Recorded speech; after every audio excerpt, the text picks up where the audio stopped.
नमस्कार दोस्तों, स्वागत है आप सभी का आज की इस नई वीडियो में। मैंने पिछले एक वीडियो में बताया था कि दिन और रात बड़े कैसे होते हैं। मतलब जब गर्मियों का मौसम होता है तब दिन बड़ा होता है और रात छोटी होती है, और इसके उल्टा जब सर्दियों का मौसम होता है तब रात बड़ी होती है और दिन छोटा होता है। उस वीडियो में मैंने इसका पूरा कारण बताया था, जिसे आप डिस्क्रिप्शन में दिए गए लिंक पर क्लिक करके देख सकते हैं। और अगर बात करें आज की वीडियो की, तो आज की इस वीडियो में मैं बताने जा रहा हूँ कि आखिर अमावस्या और पूर्णिमा क्यों होते हैं, कैसे होते हैं, पूरी जानकारी डिटेल में बताऊंगा। साथ में यह भी बताऊंगा कि पृथ्वी पर इसका क्या प्रभाव पड़ता है, जैसे कि चंद्र ग्रहण और सूर्य ग्रहण क्यों होते हैं, इसका अमावस्या और पूर्णिमा से क्या संबंध है, पूरी जानकारी वीडियो में दूंगा। बस वीडियो को आखिर तक देखना। उससे पहले अगर आप चैनल पर नए हैं तो चैनल को सब्सक्राइब करना और वीडियो को लाइक करना। पृथ्वी सौरमंडल का ये ग्रह है, और अगर सौरमंडल के सभी ग्रहों और उपग्रहों का विचार किया जाए तो चांद पृथ्वी से दूसरे ग्रहों के मुकाबले काफी नजदीक है, और यह चांद पृथ्वी का उपग्रह भी है। इस उपग्रह चांद की पृथ्वी से औसत दूरी 3,84,000 किलोमीटर है। अगर आपने चांद का गौर से निरीक्षण किया होगा तो चांद को देखकर आपको सबसे पहले दो बातें ध्यान में आएगी। पहली तो पूर्णिमा और दूसरी अमावस्या। और अगर बात करें अमावस्या और पूर्णिमा क्यों होती है, तो इससे पहले आपको कुछ बेसिक बातों की ओर ध्यान देना होगा और उनको समझना होगा, जो मैं आगे बताऊंगा। अब देखिए, अगर पृथ्वी की बात करें तो पृथ्वी खुद के भी चक्कर काटती है और सूर्य का भी एक चक्कर काटती है। और पृथ्वी खुद का एक चक्कर लगाने में 24 घंटे का समय लेती है, जिसके कारण दिन और रात होती है। और पृथ्वी सूर्य का एक चक्कर काटने में 365 दिन का समय लेती है, जिस कारण पृथ्वी पर एक साल होता है। और अगर यही बात हम चांद के बारे में करें तो चांद खुद का एक चक्कर लगाने में उतना ही समय लेता है जितना कि वह पृथ्वी का एक चक्कर लगाने में लेता है, जो कि 27.3 दिन का समय है। आपको जानकर हैरानी हुई होगी, लेकिन यही सच है कि चांद खुद का और पृथ्वी का एक चक्कर काटने में 27.3 दिन का समय लेता है। चांद को पृथ्वी की एक परिक्रमा करने में 27.3 दिन लगते हैं, लेकिन एक चंद्रमास यानी एक लूनार साइकिल मतलब अमावस्या से अमावस्या तक का सफर करने में चांद को 29.5 दिन का समय लगता है, क्योंकि चांद को दोबारा अमावस्या की स्थिति में पहुंचने में अर्थात सूर्य और पृथ्वी के बीच में आने में 29.5 दिन का समय लगेगा। क्योंकि पृथ्वी भी सूर्य के चारों ओर चक्कर लगाती है, इस कारण से चांद को भी पृथ्वी के अवकाश में आने में 29.5 दिनों का समय लगता है। इस हिसाब से अगर सिर्फ चांद के बारे में बात करें और मान ले आप अभी चांद की किसी एक फिक्स जगह के बारे में सोच रहे, और अभी अगर चांद पर सूर्योदय हुआ है तो ठीक 15 दिन के बाद ही सूर्यास्त होगा, और फिर से सुबह होने में 15 दिन का समय ही लगेगा।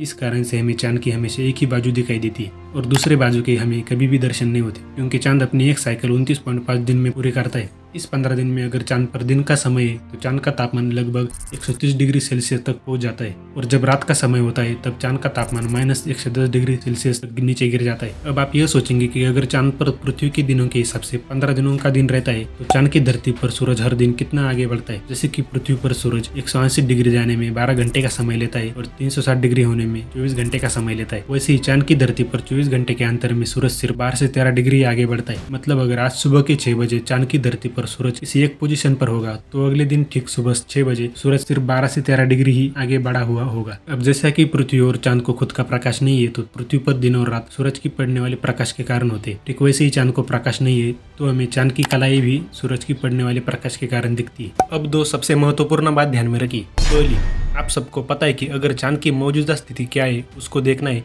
तो आपको रात का समय लगेगा। मतलब दिन के समय आप पता नहीं लगा पाएंगे कि आज चांद की स्थिति में। मतलब सीधा है कि अमावस्या और पूर्णिमा का पता बिना कैलेंडर के सिर्फ रात में ही कर सकते हैं। दूसरी बात, अगर सूरज और पृथ्वी की बात करें और उनके बीच एक लाइन को ड्रॉ करें और इस बात को ध्यान में ले कि पृथ्वी सूर्य का चक्कर काटती है और चांद पृथ्वी का चक्कर काटता है, तो ऐसे में तीनों को हमेशा हर बार एक ही लाइन में आना चाहिए। लेकिन ऐसा नहीं होता, क्योंकि जो चांद है वह अपने ऑर्बिट में 5 डिग्री इस तरह से टिल्टेड है। अब आगे बढ़कर बात करते हैं कि अमावस्या और पूर्णिमा कैसे होती है। उससे पहले अगर आप कैलेंडर देखेंगे उससे आपको आसानी से पता चलेगा कि एग्जैक्ट 15 दिन के बाद ही अगर आज अमावस्या है तो 15 दिन के बाद ही पूर्णिमा होगी, और फिर से 15 दिन के बाद अमावस्या आएगी। इसी दो अमावस्या के बीच के फेज को लूनार साइकिल कहते हैं। अब अगर चांद की कलाओं को समझना है तो पहले दिन से शुरुआत करेंगे, जो होगी अमावस्या की रात। अगर अमावस्या की रात होगी तो चांद ठीक पृथ्वी और सूरज के बीच होगा, जिस कारण सूरज की किरणें चांद पर तो पड़ेगी, लेकिन चांद पृथ्वी और सूरज के बीच होने के कारण हमें उस रात चांद बिल्कुल भी दिखाई नहीं देगा और पृथ्वी पर सिर्फ अंधेरा ही अंधेरा होगा। अब इस अमावस्या की रात के बाद हर रात चांद अपनी जगह से 12 से 13 डिग्री लेफ्ट दिशा की ओर बढ़ेगा, और जैसे जैसे सूरज की रोशनी चांद पर पड़ेगी उतनी रोशनी हमें दिखाई देगी, और सूरज की रोशनी रिफ्लेक्ट होकर अर्थ पर पड़ेगी। ऐसा करते करते 7 दिनों बाद हमें आधा चांद दिखाई देगा, जिसका मतलब होगा कि चांद उस रात को पृथ्वी से 90 डिग्री के लेफ्ट की तरफ होगा, जिस कारण सूरज से पड़ने वाली रोशनी हमें आधा दिखाई देगी, जिसे हम हाफ मून कहते हैं। फिर ऐसा होते हुए अमावस्या के 15 दिन बाद जब पृथ्वी चांद और सूरज के बीच होगी, मतलब चांद पृथ्वी और सूरज के पॉइंट ऑफ व्यू से एक ही लाइन में होगा और सूरज की किरणें सीधे चांद के पूरे आधे हिस्से पर पड़ेगी, जिस कारण वह स्थिति पूर्णिमा कहलाएगी। अब यहाँ पर आपके दिमाग में यह सवाल आया होगा कि अगर चांद सूरज और पृथ्वी के ऑपोजिट डायरेक्शन में है तो चांद को पृथ्वी के पीछे हर पूर्णिमा की रात छुप जाना चाहिए। तो लेकिन ऐसा क्यों नहीं होता? इसका कारण मैंने पीछे बताया था कि चांद पृथ्वी के परफेक्ट हॉरिजॉन्टल लाइन में चक्कर नहीं काटता, बल्कि चांद अपने ऑर्बिट में 5 डिग्री टिल्टेड है, जिस कारण चांद की पोजीशन एक जैसी नहीं है, वह हमेशा बदली हुई है। अब फिर से पूर्णिमा के बाद चांद वहां से लेफ्ट को बढ़ेगा, फिर पूर्णिमा के 7 दिन बाद मतलब अमावस्या के 22 दिन बाद चांद फिर से आधा दिखाई देगा, लेकिन इस बार चांद की साइड बदली हुई होगी और दूसरी बाजू शाइन कर रही होगी कंपेयर टू 7वें दिन का चांद। अब फिर से 29.5वें दिन चांद अपनी स्थिति में पहुंचेगा और जिसे हम अमावस्या कहेंगे, और वहां से चांद फिर से अपने रोटेशन शुरू रखेगा। यहाँ पर मैंने बार बार लेफ्ट साइड कहा है, लेकिन वह लेफ्ट साइड नहीं होगी, क्योंकि आपको आसानी से समझने के लिए मैंने ऐसा बताया, जबकि चांद पर भी सूर्योदय पूर्व दिशा से होता है। यहाँ पर मजेदार बात यह है कि आपको लगता होगा कि चांद के सिर्फ एक ही साइड पर सनलाइट पड़ती है, लेकिन ऐसा नहीं। पूरे चांद पर सनलाइट पड़ती, लेकिन अर्थ से हमें सिर्फ एक ही साइड की सनलाइट देखने को मिलती है। लेकिन एट ए टाइम चांद के आधे हिस्से में दिन होगा और आधे हिस्से में रात होगी, जैसे धरती पर होता है। अब इतना समझ गए होंगे तो चंद्र ग्रहण और सूर्य ग्रहण के बारे में अच्छे से बताता हूँ। अब यहाँ पर इंटरेस्टिंग बात यह है कि अभी तक आप समझ रहे होंगे चांद पृथ्वी की एग्जैक्ट सर्कल में रोटेशन करता है, लेकिन यह गलत है।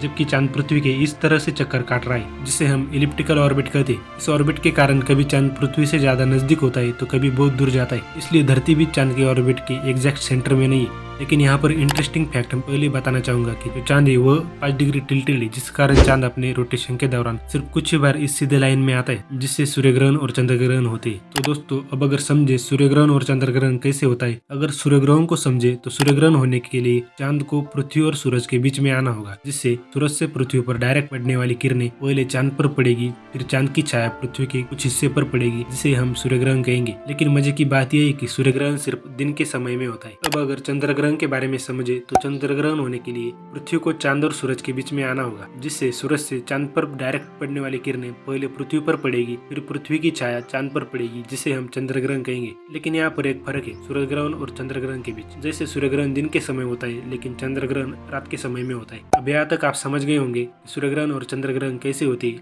लेकिन सिर्फ सूर्य ग्रहण और चंद्र ग्रहण समझने से कुछ नहीं होगा। इनके कुछ प्रकार भी है जिसे आपको समझना होगा, लेकिन उनको मैं आने वाली वीडियो में कवर करूंगा, क्योंकि मैंने अगर उनको इसी वीडियो में बताया तो वीडियो काफी लंबा हो जाए। इसलिए चंद्र ग्रहण और सूर्य ग्रहण के प्रकार को मैं अगली वीडियो में बताऊंगा। तब तक के लिए जय हिंद, मिलते हैं अगली वीडियो में। धन्यवाद।